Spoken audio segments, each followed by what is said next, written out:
بسم الله الرحمن الرحيم نحمد ونصلي ونسلم على رسوله الكريم سيد الأنبياء والمرسلين وعلى آله وأصحابه أجمعين إلى يوم الدين أما بعد ذلك ومن يعظم شعائر الله فإنها من تقوى القلوب.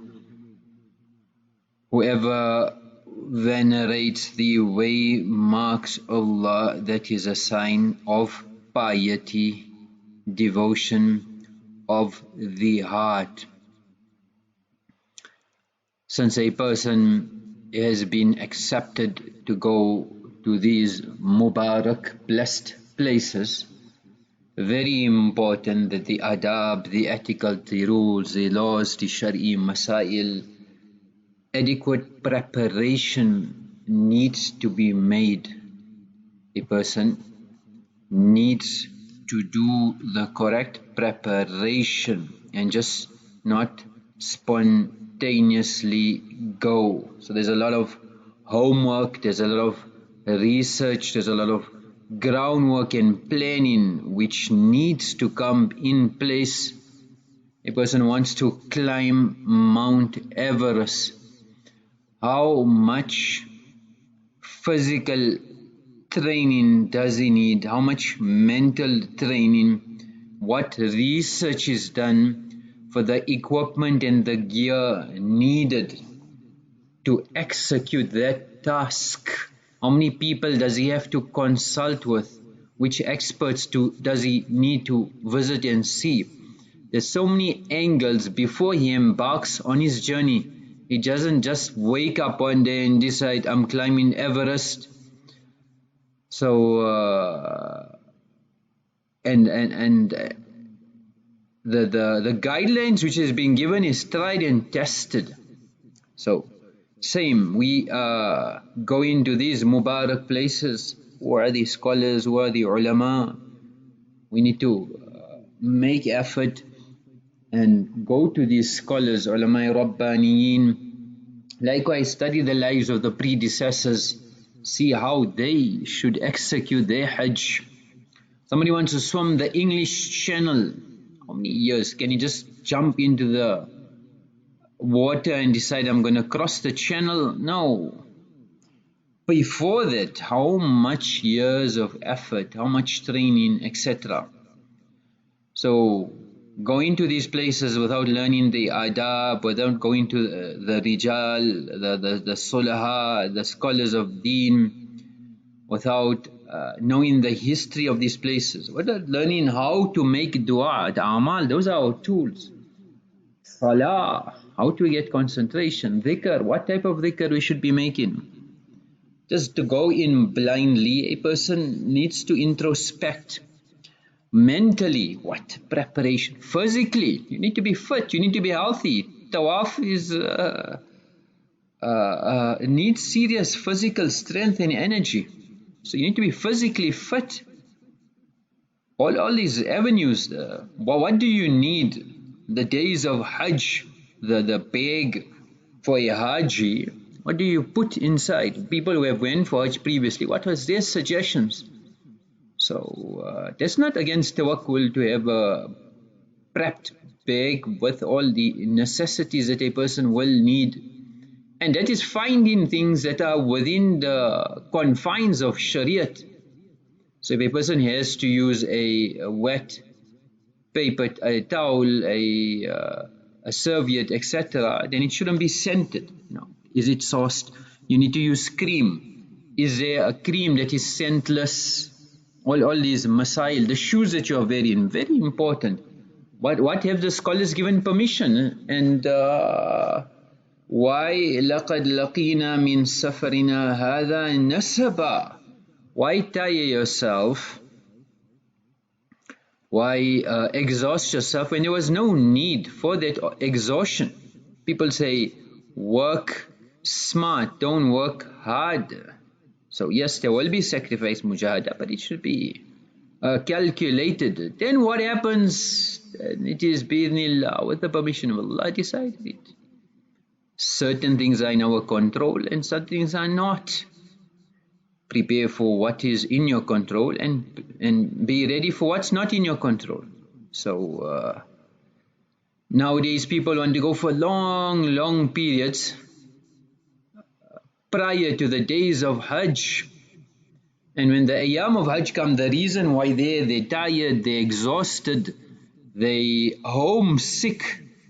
Imagine a person who's in these Mubarak places and he is saying that I'm homesick. I wish, when can I go home? So the exhaustion, the fatigue has reached that level where he's completely worn out. And why put yourself in that position? So now a person is in this condition, now he's making kala, he's making auntie-uncle friends, he's missing his salah in the haram, he starts watching movies, television, spending a lot of time on the cell phone, he's doing matchmaking. So many things can go wrong when a person's not in the right. So at this time here, I am here, make the most of it. So rather a person go for a shorter period, as short as possible. If you've never been for Hajj in your lifetime as well, then as short as possible do the Hajj. Imagine like a farmer who's harvesting his fruits, but the harvest season, now he can't harvest anything. Why? The whole year he was cleaning out the bush on the other side, using all his equipment. Now he's got no energy, he's got no equipment, nothing. All the fruits will get rotten. Nobody to harvest. So a person goes for a short period and they say, okay, but I haven't seen the Baytullah, I've been to the Haramain, etc. Then yes, make a dua. You are going to that place to get your duas accepted. So Allah should bring you again and again. Then if you ever go for Umrah, then spend as much time as needed. Even in the Umrah, a person should spend time in those Mubarak places up to a point where he is not fatigued and is not looking forward to home and is not waiting for the flight. When's my flight? So that's not good as well. So we need to do a little bit with the best, the most results. You shouldn't be doing a lot with the least results. That is like the story of a man who was employed by the state, and his job was painting the lines in the middle of the highway. So he was given the task, first day done, measured 6 kilometers, second day 3 kilometers, third day less than a kilometer. So the foreman, now looking at the progress of the work, wasn't happy. So he said, but it doesn't make sense. Each day you're doing less. What's the problem? So the man said, no problem. It's just obviously, you know, that every day when I get to start the new work, then the pain gets further away from me. So he's going all the way. He never thought of carrying the bucket of paint where he was working.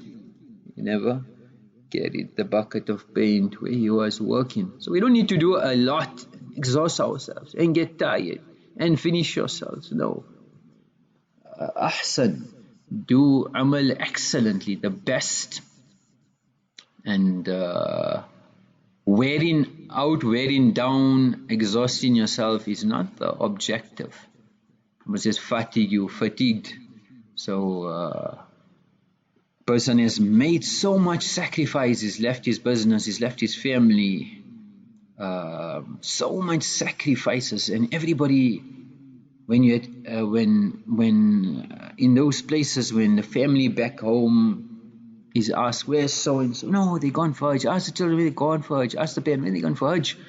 Everybody's still, oh mashallah, they in Hajj, when did they leave, when they coming back? Everybody's calling you Haji Sahib. You come back Haji Sahib. But the people who's in the Hajj, they're not in the Hajj, because they're doing everything else. They're busy with everything else, because we've got this exhaustion. We tired. Now we became retired. So everybody thinks, oh, you're Haji Sahib, but you're not Haji Sahib. You're doing something else.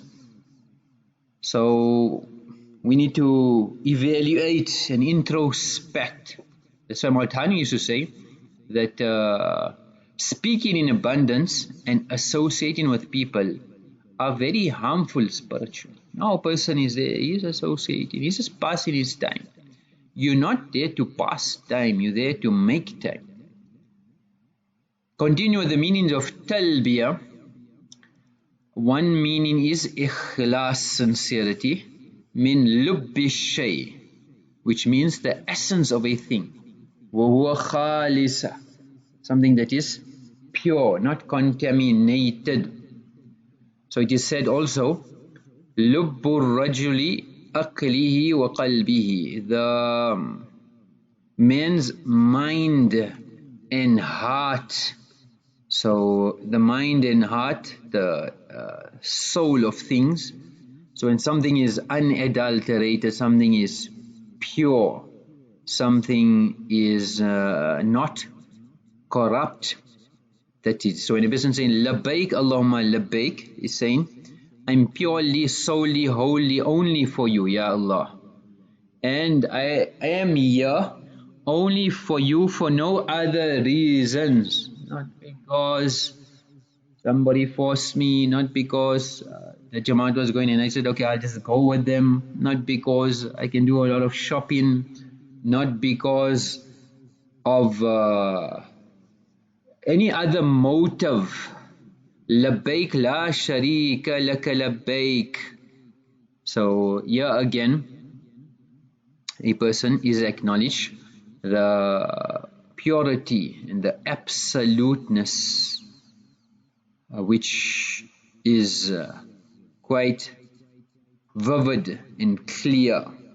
Rabbi inni mukhlisun laka, I'm only solely for you, not for formality, not for comfort, not for the best food, not for the best beds, which hotel, best showers. Oh, the showers are not good. We want the best of everything, but we're not best when it comes to deen. So لِيَبْلُوَكُمْ أَيُّكُمْ أَحْسَنُ عَمَلًا. So such amal where it is unsurpassed, unparalleled, unrivaled. مِنَ السُّمْعَ وَالرِّيَاء. No pride also, not for show. Okay, now see, everybody's watching me now, I need to do so. Yeah, I did so many tawafs, I did so many this year. So again, La sharika lak, yeah, I'm not here for nobody, I'm not bothered about anybody, I'm only bothered about you. And innal hamda wa ni'mata laka wal mulk, it is in your favor, it is your ihsan that I'm here, and because you brought me here, it is your favor, I should not praise anybody else. Nobody is worthy of place. So when a person has this, then he'll be always qawiyyun, nasheetun, mubadirun, sari'un fil ibadah. Well, he will have the vigor, he will have the desire, he will advance towards good, and he will not wala yat'ab, he will not become tired in that. So sometimes when our ikhlas is weak, and inshallah we'll discuss this topic when the time is right, it's a topic on its own and it's very important. But when the ikhlas is clear and we sincerely for Allah, then you're not here for the agent, you're not here to gun the agent, you're not here for people, you're not here worried on anything. Nothing will bother you. Sleeping on the ground, there's no AC, there's a lot of flies, it's hot in the sun. Take it out on the agent. No. Tell Allah, I'm here for you, Ya Allah. I'm not here for nothing. I didn't come here on a holiday. I'm not on a comfort search. So this is a very important ingredient. Somebody came back from Hajj and the people went to visit him. So they obviously take out the zamzam. So when he instructed his son, he said, just make sure you take the zamzam from my 8th Hajj. Make sure the bottle is marked Hajj number 8, please take out that bottle. So in one sentence, he wiped out all 8 Hajjs. In one sentence, he wiped out all 8. So that's very important. Sahl Tastari was asked, أي الشيء أشد على النفس, which is the most difficult thing on the nafs?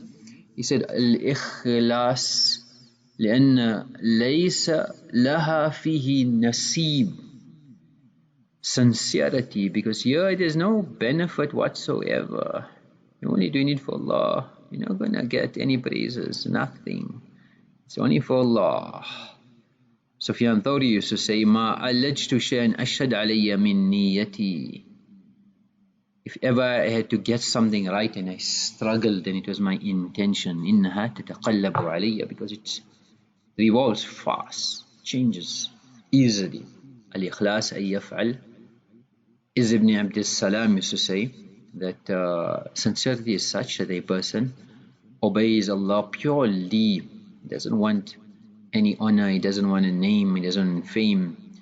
وَلَا جَلْبَ نَفْ, and he doesn't want any dini benefit or dunyawi harm to dispel that. He doesn't want to seek any benefit of deen, and anyone's dispel any harm of dunya.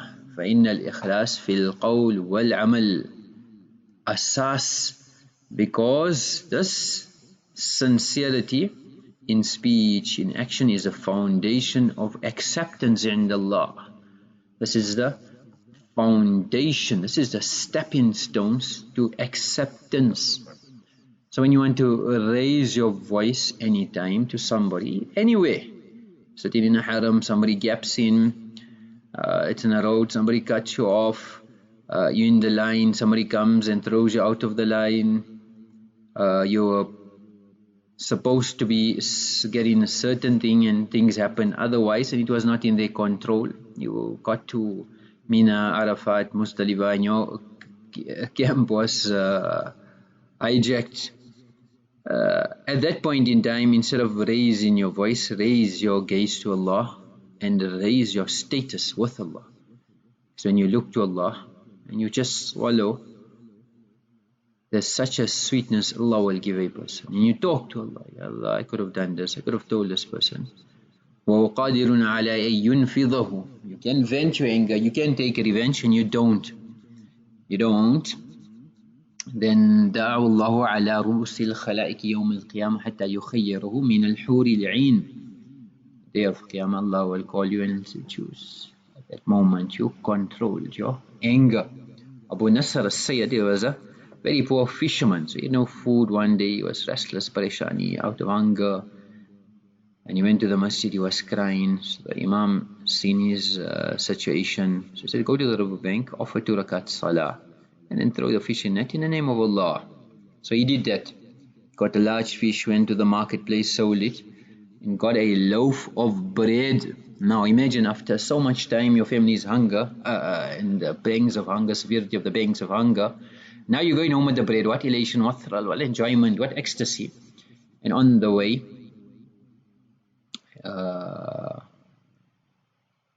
he came across a destitute woman and her son. They were also starving. So he thought, hey, I seen my wife and child like this here. These people are also starving. I wonder how they manage. Then he thought of home and he said, Allah will not forsake me. So he gave that loaf of bread to this woman and child. When the child got the bread, he smiled. The woman started weeping in gratitude. And he went home with nothing. Then there was a knock on the door, and the person said, is this the house of Abu Nasr said? Said, yes. The person, the stranger, gave him some money and said, you know what, your father had passed away, had left us amanat. I owed him this money, this is the amanat I am returning. And he was thrilled. So he started doing trade, and he became wealthy. And one day he gave 1,000 dirhams in charity. So when a person gets wealth, it comes with a price. So at night he went to go sleep that day. He seen to his Qiyamah, people were being called to measure their deeds. The angels came and weighed his deeds, his evil deeds. It was heavy as a mountain. His good deeds were light as a bundle of cotton. Because he was doing things for show now. So the angels asked, is there anything left? His guna had outweighed completely. There was nothing, no hope. He was going directly to jail, Jahannam. And the angel said, yes, there's a loaf of bread he had given to the poor woman. So it's added to the good deeds, which now was very weightier. Then they said 1,000 dirhams. But 1,000 dirhams didn't work because it was done for show. I said, is there anything left? So I said, the smile of the child. So now it was equal, the good and the evil. They needed anything else. So the tears of the woman, they were, it's the sea of the ocean, and this outweighed the evil deeds. And the angel said, he won't go to hellfire. And then he woke up praising Allah subhanahu wa ta'ala. So check our intentions all the time. Why am I here? What's my purpose, and what's my goal, and what do I need to achieve? May Allah subhanahu wa ta'ala guide us to the truth. Seventh meaning of talbiyyah is al-iqtirab. So from the word ilbab, wal-iqtirab, to draw close. So it has the meaning of to draw closer, to get closer to Allah subhanahu wa ta'ala. أي يعني التلبية لبيك اقتراب أقترب إليك بعد اقتراب. Ya Allah, I'm getting closer to you and closer to you. So, Ya Allah, I was further away. I was reading my salat in the masjid. Now I'm to your house, the real house, the ultimate house. I used to travel my days and nights seeking you, but now I've come this journey especially. My whole life I was far away from you. Now I'm traveling to get closer to you. Oh Allah, you make me from your close ones, oh Allah. Like how I'm traveling to come close to you, Ya Allah, you also come close to me. Number 8, it's a symbol of Tawheed, of the millat of Ibrahim alayhi salatu wassalam, which is the ruh of Hajj. It's the spirit of Hajj. It's the maqsad of Hajj. It's the ruh of Ibadat. And talbiyyah is the key to all Ibadat. So this is the key to the all acts of worship. When a person makes the talbiyyah, then he is securing the key to all Ibadat. Like when a person says labbaik Allahumma labbaik, before doing every action, when he goes in a haram, etc., he's making the talbiyyah. Like how a person starts salat, Allahu Akbar, and every posture he says Allahu Akbar, for every intiqal, for every moment. Like that in the manasik of Hajj as well, he is telling Allah subhanahu wa ta'ala, like how you move from one place to another and you're making the talbiyyah, and you move from one movement to another, you're making the takbir, Allahu Akbar. Ya Allah, you are the greatest. You're so great that you gave me the opportunity to worship you in every movement. And I'm ready, because you are so great, that my every movement, my motivation of life will be to make you happy.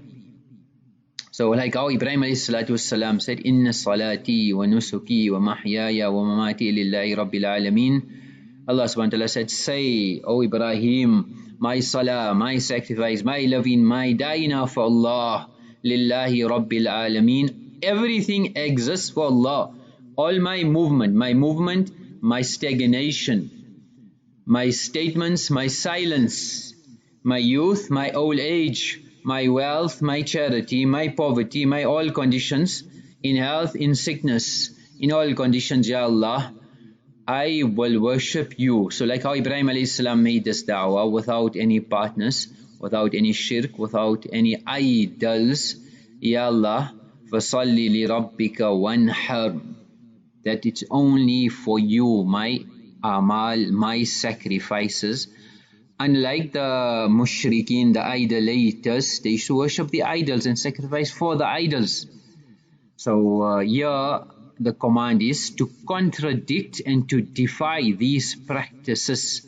Mujahid saying, Inna salati wa nusuki, is referring to the sacrifice during Hajj and Umrah.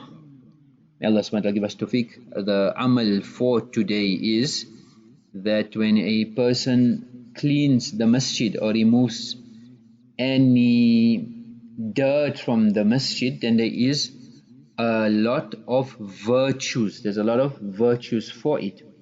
In the time of Nabi alayhi salatu wasalam, there was a black lady, taqumul masjid. She would sweep the masjid, she would pick up the dirt from the masjid, and she passed away. Nabi alayhi salam was informed the next morning of hers, and he rebuked Sahaba that ala adhantumuni, why did you not inform me? So Islam went with Sahaba. He went to a qabr, فَكَبَّرَ عَلَيْهَا وَالنَّاسْ خَلْفَهُ. Nabi alayhi salam made the takbir, and Sahaba made takbir, وَدَعَى لَهَا. Nabi alayhi salam made dua for her, ثُمَّ انصَرَفَ. And he said, إِنِّي رَأَيْتُهَا فِي الْجَنَّةِ بِلَقْتِ الْقَذَى مِنَ الْمَسْجِدِ. I have seen her in Jannat on account of her removing the dirt of the masjid, cleaning the masjid. وآخر دعوانا أن الحمد لله رب العالمين.